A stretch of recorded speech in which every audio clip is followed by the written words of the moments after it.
Students, after the rises of middle class, what is the importance of middle class in the revolution?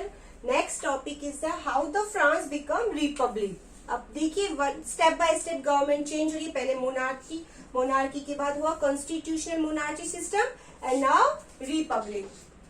इसको हम one by one point के according इसको समझेंगे. सबसे पहले Lewis 16 had signed the constitution and he entered into a secret negotiation with the king of Persia. अब यहाँ पर देखिए लुईस 16 के पावर जो है वो कम हो गए थे क्योंकि कौन सी गवर्नमेंट बन गई थी? Constitutional monarchy. ये बात किंग को बिल्कुल पसंद नहीं आई थी और इसमें यूरोपियन कंट्रीज का भी बहुत कंट्रीब्यूशन रहा क्योंकि जो यूरोपियन कंट्रीज थी मोस्टली वहां पर कौन सी गवर्नमेंट थी? Monarchy government. अब मोनार्की गवर्नमेंट में किंग के पावर कम हो गई. कहां पर? फ्रांस में. तो कहीं ना कहीं यूरोपियन कंट्रीज में जो किंग थे उन्हें भी ऐसा लग रहा था कि जो फ्रीडम और इक्वलिटी के जो आइडियाज हैं वो धीरे धीरे हमारी कंट्रीज में भी स्प्रेड हो जाएंगे और कहीं ना कहीं हमारे पावर्स भी धीरे धीरे कम हो जाएंगे. तो जो किंग्स थे, एक किंग दूसरे किंग के साथ क्या कर रहा था? नेगोशिएशन. अब यहाँ पे किंग ऑफ पर्सिया कंट्री थी. किसकी नेबरिंग कंट्री है? फ्रांस की. तो पर्सिया के किंग के साथ उसने नेगोशिएशन किया कि उसकी हेल्प मांगी कि वो वापस से अपने सारे पावर्स को गेन करना चाहता था लुईस 16.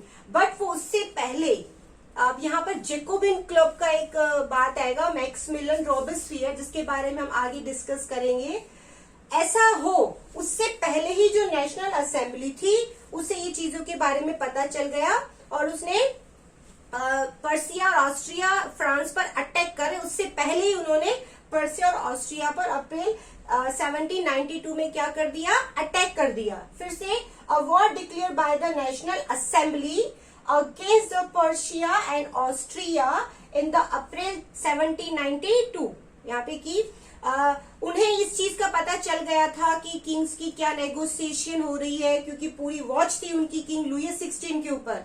वो नहीं चाहते थे कि फिर से मोनार्की गवर्नमेंट यहाँ पे स्टेब्लिश हो, इसलिए वो अटैक करे पर्सिया या ऑस्ट्रिया के किंग की उन्हें हेल्प मिले. उससे पहले ही जो नेशनल असेंबली थी फ्रांस की उसने अटैक कर दिया अप्रैल 1792 में.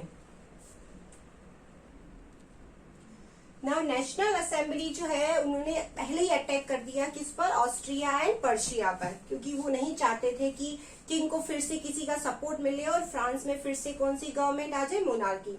The next point is the constitution provided political rights only richer section of the society. अब जब कॉन्स्टिट्यूशनल मोनार्की गवर्नमेंट बनी थी 1791, हमने पहले डिस्कस किया है ये, 1791 में क्या बनी थी? Constitutional monarchy. बट इसमें पावर्स दिए गए थर्ड स्टेट को, जिसमें वो पावर सिर्फ किसे दिए गए थे? रिचर सेक्शन को. हमने बताई थी मिडिल क्लास की बात कि उसमें ट्रेडर ग्रुप था और बहुत सारे जो प्रोफेशनल्स थे जो बहुत रिच थे उन्हें ये पॉलिटिकल पावर्स दिए गए. यानी कि जो लेस प्रॉस्पेरियस सेक्शन था और जो पुअर सेक्शन था थर्ड स्टेट का, उन्हें कहीं पर भी कोई भी रिप्रेजेंटेशन नहीं दिया गया था इसमें. People starting forming political club to discuss the government policy. अब लोगों ने शुरू कर दिया कि वो गवर्नमेंट की पॉलिसीज को डिस्कस करें. अब इसमें कौन से लोग थे? वो थर्ड स्टेट के लोग जिन्हें कहीं पर भी पॉलिटिकल पावर नहीं मिला. उन्होंने अपने अपने क्या बनाना शुरू कर दिए? क्लब्स बनाना शुरू कर दिए और उन क्लब्स में वो डिस्कस करने लगे कि गवर्नमेंट की पॉलिसीज कौन सी है, गवर्नमेंट क्या क्या प्लान बना रही है, ये सारी चीजें. Then the most successful of these club was the Jacobin Club. अब हमारा जो नेक्स्ट टॉपिक है वो है जैकोबिन क्लब के बारे में. इसके बारे में हम करेंगे जिसमें फेमस नाम है मैक्सिमिलियन रॉबेस्पियर. अब जो इतने सारे क्लब्स में ये क्लब जो है सबसे ज्यादा फेमस क्यों हुआ? सबसे पहली बात. और ये जैकोबिन क्लब के क्या क्या ऐसे एजेंडा थे जो ये फ्रेंच रिवॉल्यूशन में बहुत फेमस हुआ, इसी के बारे में. सो चलिए स्टार्ट करते हैं जैकोबिन क्लब के बारे में.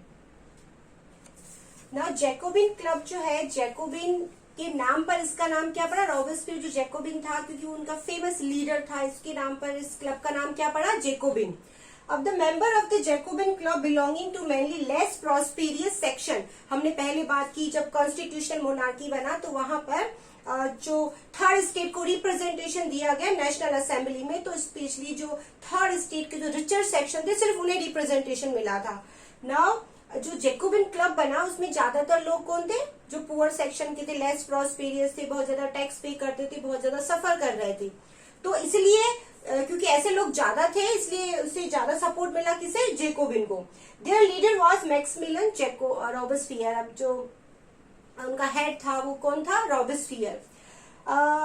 इन अगस्त 1792, अब देखिए क्योंकि पावर किसके पास ज्यादा हो गया अभी, जैकोबिन क्लब के पास, और उसका हेड कौन था, Robespierre. In August 1792 Jacobian storm inside the palace. अब वो पैलेस में चले गए सारे के सारे लोग मिलकर, and held the king as a hostage. और किंग को एक दो, उनके पास दो ऑप्शन बचे थे किंग के पास, या तो वो उनकी सारी शर्तों को मान ले या फिर वो उनके हाथों मर जाए। अब इस सिचुएशन में किंग ने सरेंडर करना ज्यादा सही समझा और उसने सरेंडर कर दिया। एंड उसी वक्त एक लॉ पास किया नेशनल असेंबली में, क्योंकि नेशनल असेंबली पर अब सबसे ज्यादा पावर किसका था, थर्ड स्टेट का। तो उन्हें imprisonment of the royal families के जितने भी लोग थे उन्हें क्या कर दिया गया, जेल में डाल दिया गया। और अब फ्रांस पर किसका रूल हो गया, जैकोबिन क्लब जिसका हेड था मैक्सिमिलियन रॉबेस्पियर। अब नेक्स्ट सेक्शन में हम पढ़ेंगे रीजन ऑफ टेरर। ये रिपब्लिक बन गया हमारा, यहाँ पे फ्रांस की जो गवर्नमेंट है कॉन्स्टिट्यूशनल मोनार्ची किसमें कन्वर्ट हो गई, रिपब्लिक में।